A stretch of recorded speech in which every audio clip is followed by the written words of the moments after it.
नमस्कार दोस्तों, मैं doctor Siddharth Turkar, medical oncologist, आपका कैंसर एक्सपर्ट। आज हम मुंह के कैंसर के बारे में बात करेंगे। मुंह का कैंसर मुंह के अंदर के ऊतकों से होने वाली बीमारी को कहते हैं।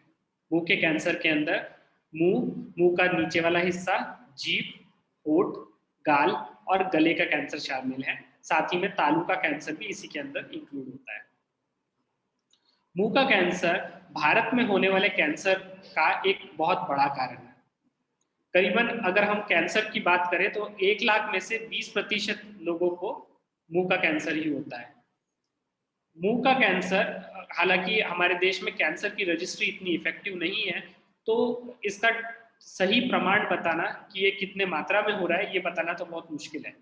पर हाँ, मैं इतना कह सकता हूँ कि जो ग्लोबल रजिस्ट्रीज हैं उसके हिसाब से भारत में मुंह का कैंसर पुरुषों में होने वाले कैंसर का सबसे प्रमुख कारण है। अब हम बात करते हैं कि इसके क्या क्या कारण हो सकते हैं। मुंह के कैंसर का कारण, सबसे पहला और सबसे प्रमुख कारण है तंबाकू चबाना या फिर धूम्रपान। तंबाकू के किसी भी प्रकार के सेवन के कारण मुंह के कैंसर का रिस्क बढ़ सकता है। ऐसा देखा गया है कि मुंह के कैंसर का प्रमाण उन लोगों में सबसे ज्यादा है जो तंबाकू खाते हैं।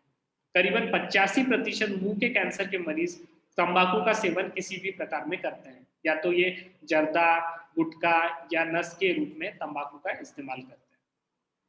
मुंह के कैंसर में जीभ का कैंसर और बक्कल म्यूकोसा, जो कि हमारे गाल के अंदर की लाइनिंग है, उसका कैंसर, ये सबसे कॉमन सब टाइप्स है। दूसरा सबसे बड़ा कारण जो है वो है शराब का सेवन करना। शराब के सेवन से भी ऐसा देखा गया है कि जो लोगों का शराब का सेवन होता है, इन लोगों में मुंह का कैंसर ज्यादा देखा गया है। तीसरा इसका कारण है आपका पुअर ओरल हाइजीन। चौथा आपका रिस्क इसका, आपका इम्यून सिस्टम अगर वीक हो तो भी आप में इसका रिस्क बढ़ सकता है। पांचवा एक ह्यूमन पैपिलोमा वायरस नाम का इन्फेक्शन है। इस इन्फेक्शन के कारण भी मुंह के कैंसर का रिस्क बढ़ जाता है।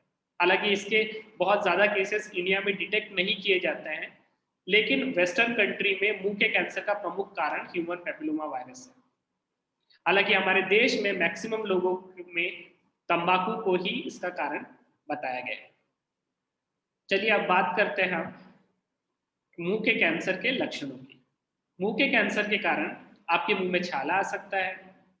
हो सकता है कि आपके गाल में सूजन आ जाए, गले में सूजन आ जाए, मुंह से खून निकलना शुरू हो जाए, खाना खाने में आपको तकलीफ हो सकती है। कई बार किसी किसी को की आवाज़ बदल हो जाती है। जब गले का कैंसर जिन लोगों को होता है उनमें आवाज़ भी बदल सकती है। कई बार गार्ड के कारण आपको दर्द भी होना शुरू हो जाता है। कुछ लोगों को जीभ के कैंसर के कारण उनका टेस्ट भी अल्टर हो जाता है। मुंह के कैंसर को अब हम बात करेंगे कि कैसे डिटेक्ट किया जा सकता है। देखिए, मुंह का कैंसर वैसे तो बहुत आसानी से एग्जामिन किया जा सकता है, पर फिर भी बहुत बार ये लेट डिटेक्ट होता है। अगर आपको इसमें से कोई भी लक्षण है तो आप अपने डॉक्टर को जरूर मिलें। डॉक्टर आपकी कंप्लीट हिस्ट्री लेगा और उसके बाद वो एग्जामिन करेगा जनरल सिम्टम्स के लिए जो जो आप बता रहे हैं। कई बार आपके गले के अंदर तक देखने के लिए एंडोस्कोपी, या फिर हम नाक के पीछे देखने के लिए राइनोस्कोपी, इसका भी इस्तेमाल किया जाता है मुंह के अंदर के लेशंस को देखने के लिए। अगर इसमें डॉक्टर को ऐसा लगता है कि कैंसर के लक्षण मौजूद है और ऐसे साइंस दिख रहे हैं कि कैंसर होने की संभावना ज्यादा है, तो इसके बाद एक बायोप्सी ली जाती है कंफर्म करने के लिए कि ये कैंसर की ही बीमारी है। इस कैंसर की बीमारी को एक बार बायोप्सी में कंफर्म करने के बाद हम इसका, अगर ये कंफर्म हो जाती है तो इसे स्टेजिंग के लिए रखा जाता है। स्टेजिंग का मतलब ये होता है कि हम कैंसर कहाँ कहाँ फैला हुआ है ये देखा देखा जाता है, जिनका कैंसर डिटेक्ट हो चुका है। तो डिपेंड करता है स्टेजेस में, स्टेज 1 टू स्टेज 4 होता है। स्टेज 1 हम अर्ली स्टेजेस को बोलते हैं और स्टेज 4 जो एडवांस लास्ट स्टेज होती है उसमें बोलते हैं।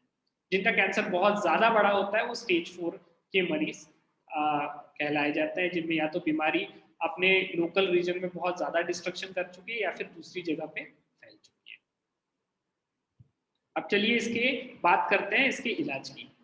मुंह के कैंसर का इलाज 3 टाइप के ट्रीटमेंट का यूज किया जाता है मॉडर्न मेडिसिन में।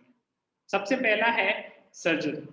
अगर लेशन छोटा है, जो कैंसर की गांठ है वो बहुत बड़ी नहीं है, तो सर्जरी की जाती है और सर्जरी के द्वारा इसको पूरी तरह निकाल दिया जाता है। कई बार जो गांठ होती है या मुंह के कैंसर का जो छाला है, अगर वो बहुत ज्यादा बड़ा है और आजू बाजू फैला हुआ है और उसे सर्जरी से निकालना मुमकिन नहीं है, ऐसे में हम रेडिएशन का भी सहारा ले सकते हैं। कीमोथेरेपी को भी ऐसे में दिया जा सकता है। कीमोथेरेपी देने के 2-3 उद्देश्य होते हैं। पहला उद्देश्य ये है कि इससे मुंह के छाले को या फिर आपकी जो गांठ है उसको छोटा किया जा सके, ताकि वो रेडिएशन के फील्ड में आ सके या फिर सर्जिकली रिमूव होने के काबिल बन सके। दूसरा इसका फायदा ये होता है कि हमें ये पता लग जाता है कि आपकी जो बीमारी है वो किस प्रकार की है, वो कीमोथेरेपी को रिस्पॉन्ड करने वाले में से है कि नहीं है। तीसरी बात ये होती है कि अगर आपका बीमारी इनिशियली बहुत बड़ा था और वो थोड़ा छोटा हो जाता है, तो आपकी सर्जरी भी लेस मॉर्बिड हो जाती है। तो ये 2-3 फायदे हैं। चौथी बात ये है कि क्योंकि हम कीमोथेरेपी कई बार सर्जरी के बाद जो देते हैं या रेडिएशन के साथ देते हैं, तो इससे फायदा ये होता है कि आपकी बॉडी में जो माइक्रोस्कोपिक लेवल पे कैंसर सेल्स फैल सकते हैं, उसे जल्दी से ट्रीट किया जा सके। क्योंकि रेडिएशन तो एक जगह पे दिया जाता है, बट कीमोथेरेपी ये छोटे छोटे सेल्स जो बाहर फैल सकते हैं उनको भी खत्म कर देता है। इससे कैंसर के वापस आने का रिस्क काफी हद तक कम हो जाता है। अब हम बात करेंगे इसके प्रोग्नोसिस की। जैसा कि मैंने कहा कि ये बहुत ही खतरनाक प्रकार का कैंसर है और करीबन हमारे देश का सबसे कैंसर का प्रमुख कारण है। अगर इसे ठीक समय पे ट्रीटमेंट नहीं मिल पाए तो इससे डेथ होने के चांसेस बहुत ज्यादा होते हैं। इसलिए इसका जल्दी डिटेक्शन और उसका इलाज कराना बहुत ज्यादा जरूरी होता है। ऐसा देखा गया है कि मुंह के ओवरऑल कैंसर का सर्वाइवल 5 साल में करीबन 30 से 40% तक ही लोगों को बचाया जा पाता है। इतने कम लोगों का सर्वाइवल का एक प्रमुख कारण ये भी है कि लोगों में इसकी अवेयरनेस नहीं है, और अवेयरनेस नहीं होने के कारण कई बार वो जिस स्टेज में प्रेजेंट करते हैं वो ऑलरेडी बहुत एडवांस्ड होता है हो जाता है। ऐसे में ना ही कई बार उनको सर्जरी की जा सकती है, और कई बार तो इतनी बड़ी बीमारी होती है कि रेडिएशन भी पॉसिबल नहीं हो पाता है।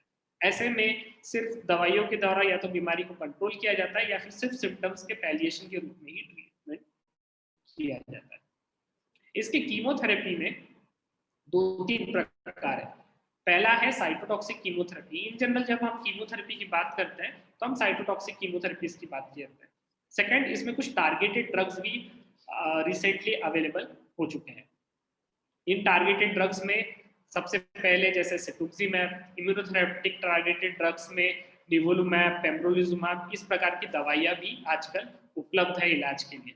इनके कारण भी कैंसर को काफी हद तक कंट्रोल में रखा जा सकता है और इसके रिस्क को कम किया जा सकता है। नमस्कार, धन्यवाद।